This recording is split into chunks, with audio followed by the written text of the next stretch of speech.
What's going on, y'all? Welcome back to Going for Two. I am Q1 Humphreys. Over my 17, 18 years of being an Atlanta Hawks fan, well, I would say maybe 15 because I think 2010 season was the first year that I watched majority of the games and all the playoffs. So 15 years, over the decade and a half of me being an Atlanta Hawks fan, this year, the 25-26 upcoming NBA season is the most excited I am to watch my boys hoop, man. And it's all because of the new front office, the new GM, Ansi Saleh, and the moves that he's made over the past couple of weeks. It is the morning of July 4th when I am recording this, so yes, I am a couple of days late. But I wanted to make sure that I'm not over exaggerating.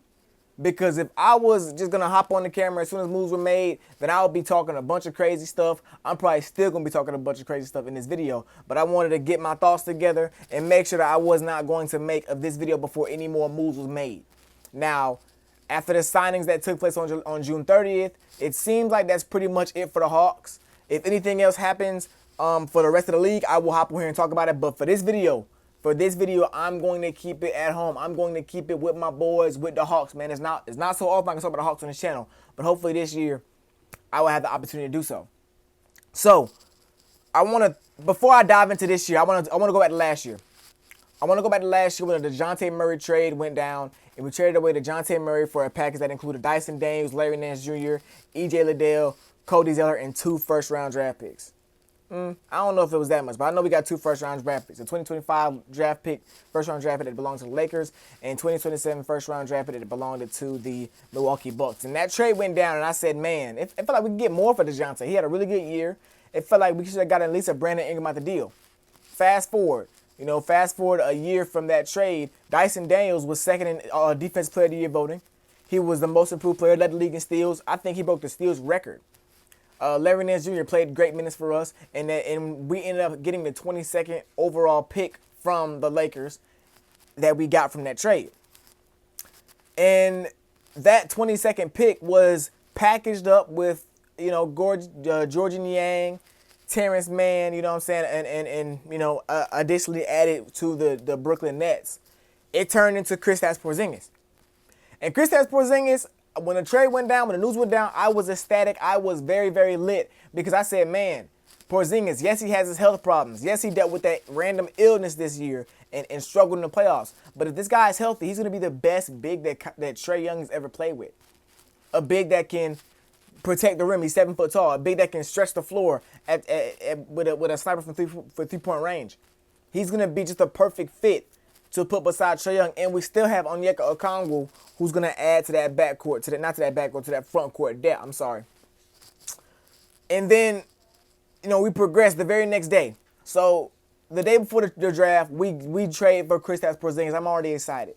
So we go to the draft, and I'm thinking, okay, bet, I wanted Cedric Coward. I made a video on who the Hawks should draft. I said, let's go get Cedric Coward. Boom, boom, boom, let's do it. Didn't get Cedric Coward. We get to the 13th pick. We end up trading down with guess who? The New Orleans Pelicans. We end up trading down to 23. We give up the 13th pick for the 23rd pick, for the 23rd pick, and a unprotected first round 2026 draft pick. So before I get into that pick, let's talk about the draft. We end up taking Asa Newell out of UGA out of UGA at number 23. And Asa Newell, this is a guy that I watched a little bit during the season. Before I made my draft video, I wanted to have 3 players. Asa Newell, if I would have had 4 players, Asa Newell probably would have been the 4th player that I named as part of that video. But I love Asa Newell's fit. I love what he's going to do for us. I love that he is going to just be another lob threat. This is I think the potential for him is there. The potential for him to be a really good fit, especially in this Hawks team, on this Hawks offense, is going to be very, very, very good, and I love the pick. And the truth is, we were probably going to take him either way. And I wasn't the biggest guy that wanted him at 13, but getting him at 23 is a steal. Because I think the Hawks were going to go after him either way, and they didn't want to use the lottery. He wasn't really a lottery talent. You know what I'm saying? He didn't have he wasn't a lottery prospect. But I think him being taken at 23 is the perfect place, and we're going to use him moving forward. Now, the second part of that trade, unprotected 2026 first-round pick. Now, the way it works is Whoever's worse between the Pelicans and the Milwaukee Bucks, that pick comes to us. So we look at the Pelicans. The Pelicans made some moves. They traded for Jordan Poole, drafted Derek Queen. That team, you can argue that it is better than it was last season. They only won 21 games in the last season, but that's still a very tough Western Conference. And even decent teams miss the playoffs in the Western Conference. And with the way the NBA has been, you look at us 2 years ago getting the first seed after losing in the play-in. getting the first overall pick after losing in the play-in. You look at this year, the Mavericks having a 0.8% chance to get the first pick after losing the AC game. Anything's possible. So I feel good about that pick because if New Orleans missed the playoffs, there's a chance that pick could at least be in the top 5. And that is an absolute plus. On the flip side, the Milwaukee Bucks, they just waived Damian Lillard. And it looks like the team's going to be pretty bad this year with the roster construction, but they have Giannis, so there is a chance that Giannis will drag them to the NBA playoffs. But if anything goes wrong, they will miss the playoffs, and that pick will be guaranteed lottery. So the Hawks, if the world is perfect in the Hawks fans' eyes, the Hawks have another lottery pick for next season, and it could be potentially top 5. There's no protection. So if it's number 1 pick, it comes to us. So that pick is going to be crucial. Going to the free agency, June 30th, there were rumblings about what we're gonna do with the Kristaps Porzingis trade. We had a $25.3 million trade exception that we could use to bolster this lineup, and we used it on Nickeil Alexander-Walker. Now I love the pickup for Nickeil Alexander-Walker. This is a 3-and-D guy.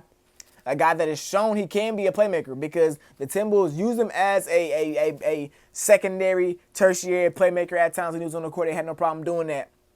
But I love how good this guy is. This guy shoots the ball at a great clip. He's one of the best defenders, I would say, in the NBA. You know, no, he's not one of those upper echelon all defensive team guys, but he's a tough guy to score on. You know what I'm saying? We saw him defending Shai Gilgeous in the Western Conference Finals, his cousin. And he did a really good job there for what it's worth. You know, he had a couple crazy fouls. But I love the addition to this Hawks team. I think it's going to be a big plus. You look at the depth that we have at the wing now. Because along with Nickeil Alexander-Walker, we signed Luke Kennard to a 1-year deal as well. So Luke Kennard, an absolute sniper, a guy that's going to be another great weapon for Trey Young to utilize. He shoots the ball at a high clip. We saw a lot of him on the ball last year as well with the way the Grizzlies ran the offense last year. We saw Luke Kennard on the ball as well. So him being on the team is going to be an absolute plus as well. I'm super duper excited. So after those moves, we lost Karis LeVert. After those moves, I want to look at the depth chart. I'm going to put the depth chart on the screen here, and I'm going to talk through it. This team is going to be one of the most interesting teams heading into the next season because there's so many different lineups you can throw out there. Because the big thing with the Hawks, the big thing with Trae Young, my point guard, was defensively, you have to try to hide him as best as possible. You have got to find a way to hide him. You know, I listened to Atlanta Sports Radio. Atlanta Sports Radio talked about how the Hawks have a lot of 3-and-D guys that ain't really good at 3, ain't really good at D. But last season, we saw a glimpse of that wing depth that the Hawks had when they had lineups of Dyson Daniels, Zachary Ricochet, and Jalen Johnson. Those guys with them lineups, we went on like an 8-game win streak, I believe, and at one point we were sitting 4th in the Eastern Conference, and when Jalen Johnson ultimately went down, we were 6th, 1 game out of 4th place in the Eastern Conference. So you look at that, you look at how they played last year. You add in a Nickeil Alexander-Walker who's going to fit right into what the Hawks are trying to do. You add in a Luke Kennard who's going to fit right in with what the Hawks are trying to do. You know what I'm saying? It's just more depth. And there's going to be lineups where Trey Young is like, there was a tweet. It was a tweet. It said, you're up by 2, 13.7 seconds left. The Hawks can run a lineup of Nickeil Alexander-Walker, Dyson Daniels, Zachary Ricochet, Jalen Johnson, and Onyeka Okongwu. That is a tough lineup to score on. You know what I'm saying? That's a tough lineup to score on. And like I said, I love the additions of Luke Kennard and Nickeil Alexander-Walker because one thing with the Hawks last season was when Trey Young subbed out, nobody really was the best on the ball. You know what I'm saying? They were not the best on the ball. Now, that is still a question mark because the question is Kobe Buffkin. Kobe Buffkin, a rookie we drafted a couple years ago, is he going to be the backup point guard that we drafted him to be? I think he still has a chance. I think this is going to be his last season to prove that. He's been hurt for the last couple of years, but in the preseason last season, he looked really, really good and looked primed to have a really good second season in the NBA. So we'll see what happens with that. I would assume that if he does not work out, the Hawks will make a move to go out and get a backup point guard. Somebody that you can just of the capacity that can just get the job done for real. Just be somebody that can facilitate while Trae Young is off the floor. You know what I'm saying? But I just love the roster, bro. I believe they're gonna be lineups where we see Porzingis and Onyeka on the court together. The Hawks have a potential to run like a supersized lineup of just Trae Young, Reese Shea, Jalen Johnson, Porzingis, and Onyeka Okongwu. You know what I'm saying? Offensively, that lineup may struggle because there's not the most shooting unless Porzingis is out there shooting out the wazoo. But there's going to be a lot of different ways that Coach Quinn Snyder can play. And I look at last season. I look at Trae Young. Trae Young, he shot the ball very bad last year, but as a player, he looked more mature. He looked more mature for the most part. His usage rate was the lowest it's been his whole career. He was off the ball a lot more than he's been his whole career. If he can continue to I would say, grow in that area of just trusting your teammates, allowing your teammates to get going. He led the league in assists with 12 assists a game. Still averages 25 points. You know, I just want to see his efficiency go up.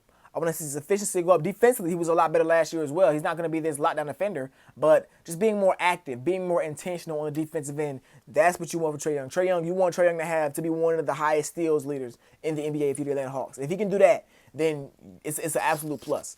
But I'm super duper excited, man.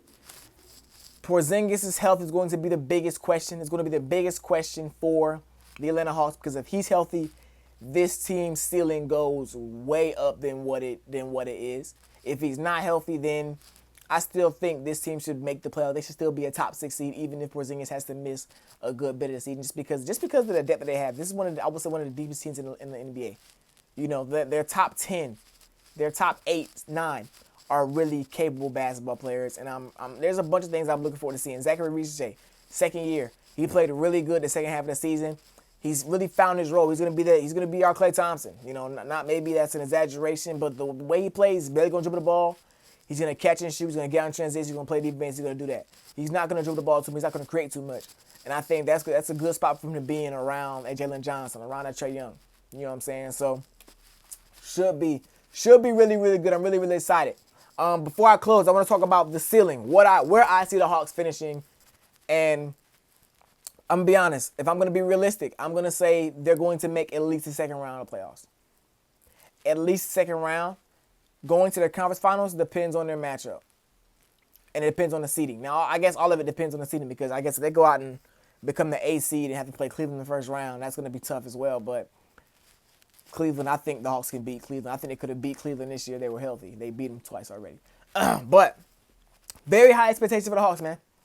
You know, I watched Bill Simmons, or was it Bill Simmons? Might have been Bill Simmons.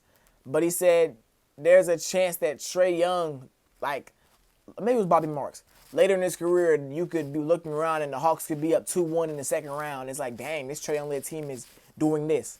I think this is the year. This is the year that we're going to see what Trae Young's really made of.